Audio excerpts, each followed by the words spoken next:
আসসালামু আলাইকুম, কেমন আছেন সকলে? আলহামদুলিল্লাহ, আমি খুব ভালো আছি। এটা হচ্ছে নীলগিরির উপরের রিসোর্টের পুরো ভিউ, মানে রিসোর্ট নীলগিরি যা বলবেন তাই। এটার পুরো একটা ভিউ। মনে হচ্ছে না পৃথিবীর সব কিছু থেমে গেছে, নীলগিরির এই চূড়ায় দাঁড়ায় মনে হচ্ছে যে আমি সেই অনুভূতিটাই পাচ্ছি। চারিদিকে শুধু অসীম আকাশ আর পাহাড়ের পর পাহাড়, আর মেঘগুলো মনে হচ্ছে নিচে আসতেছে ধীরে ধীরে, যেহেতু মেঘলা আকাশ। আর বৃষ্টি হলে মনে হতো যে পুরো মেঘের উপর আমরা ভাসছি, আর মনে হচ্ছে মেঘের উপরে আমরা দাঁড়ায় আছি, ভাসতেছি, এরকম। এই দৃশ্যটা শুধু এই পাহাড়ে আসলেই দেখা যায়, আর কোথাও দেখা যায় না। আর এই দৃশ্য দেখার থেকে মনে হচ্ছে যে আমি ফিল করছি, অনুভব করছি এরকম। বাতাসের ছোঁয়ায় মনে হচ্ছে একটা অদ্ভুত শান্তি, কোনো শব্দ নাই, প্রকৃতি একদম নিঃশব্দ। কি সৌন্দর্য! মনে হয় জীবনের আসল সৌন্দর্যটা এখানে দেখতেছি। পাহাড়ে রাস্তা আঁকা বাঁকা, উঠতে একটু কষ্ট, পৌঁছানোটা একটু কষ্টের, কিন্তু যখন পৌঁছায় যাই, যখন এই ভিউটা শেষ পর্যন্ত সামনে আসে, মনে হয় যে সব ক্লান্তি, সব কষ্ট এক মুহূর্তেই হারিয়ে যাচ্ছে।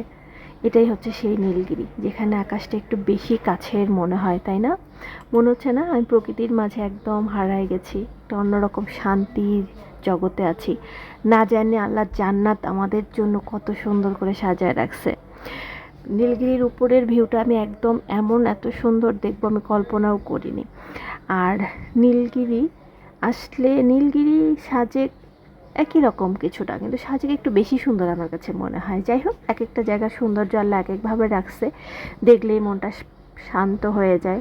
আর পাহাড়ে আমি খুব যাতায়াত আমার হয়নি, যেহেতু পাহাড়ে এবার নিয়ে আমার দুবার আমি সাজেক গেছি, তো পাহাড় মনে হচ্ছে আমার এখন পছন্দের তালিকার প্রথম হয়ে যাচ্ছে। শুধু মেঘ মেঘ ভেসে বেড়াচ্ছে, তার মাঝে আমি মনে হচ্ছে মেঘের ভিতর দিয়ে আমি হাঁটতেছি। প্রকৃতির নিজের হাতেই একটা ছবি এঁকে বসে আছে।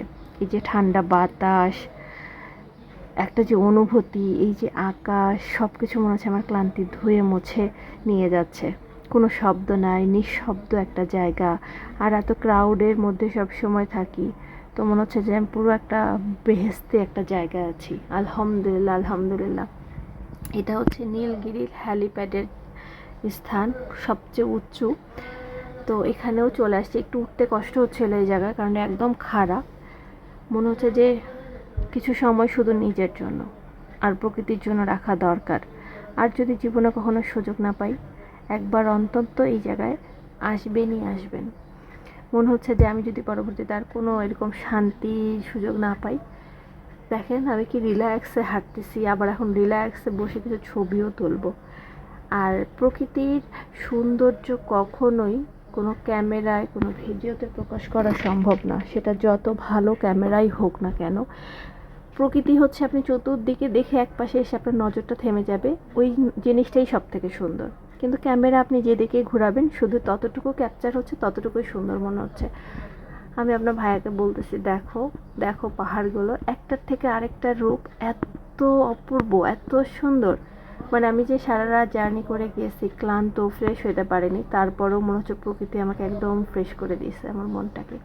এত সুন্দর এর সৌন্দর্য কেন হইতে হবে? কেন এত সুন্দর এর সৌন্দর্য? আমরা এতক্ষণ বেড়াইছি, এতক্ষণ হাঁটছি, তারপরেও মনে হচ্ছে যে নীলগিরি পুরোটা দেখা শেষ হয়নি। কিছুটা বেঁচেই গেছে জায়গা, যেখানে আমি এখনো যেতেই পারিনি, আমার পায়ের স্পর্শই পড়েনি। যাই হোক, নিজের চোখে না দেখলে আসলে এর সত্যিকারের সৌন্দর্যটা কখনোই উপভোগ করা যাবে না। খুব ভালো এনজয় করছি আমি। আসলে কিভাবে যে এক্সপ্লেন করব, আমি যে কী ওয়ার্ড ইউজ করবো, আমি সত্যি হারাই ফেলতেছি, মনে হচ্ছে আমি ওখানেই আছি এখনও। তো এটা ব্যাক হওয়ার পথে, এটা হচ্ছে আমাদের চিম্বুক পাহাড়ের আগে ছবি তোলার জন্য কি সিরিয়াল। এখানেই যদিও সবাই ছবি তোলে, এটা যেহেতু একটা ভিউ পয়েন্ট সুন্দর আসে, তো এখানে আমি ছবি তুলতে পারিনি, কারণ এত সিরিয়ালে দাঁড়ায় ছবি তোলা, তখন মনে হচ্ছে আমি আবার ঢাকা লাইফে ব্যাক করছি। তাই আমি এত পেন নিতে পারবো না, আমি চিল হইতে গেছি, আমি পুরো চিল মুডে আছি, সবাই ছবি তুলতেছে, আমি তাদেরকে জায়গাটা রেখে দিয়ে চলে আসছি। তো আসার পথেও আমি তো যাওয়ার পথে এক সাইডটা চোখে পড়ছিল, আসার পথে আরেক সাইডে বসছি, তো আরেক সাইডটা দেখতেছিলাম। মনে হচ্ছে যত দেখতেছি তত হারাই যাচ্ছে প্রকৃতির মাঝে। যারা এখনও যাননি, বয়স্করা ওইখানে যেতে পারবেন, যেহেতু ওখানে হাঁটার খুব একটা বেশি কোনো কাহিনী নাই, আপনাকে চাঁদের গাড়িতেই নিয়ে যাবে, তো অবশ্যই যাবেন। হ্যাঁ, অনেক সুন্দর একটা জায়গা। পরে আমরা হোটেলে এসে বসে আছি, আমাদের চাবি নেব, এই জন্য ওয়েট করছি রুমের। তো ভালো থাকবেন, আল্লাহ হাফেজ।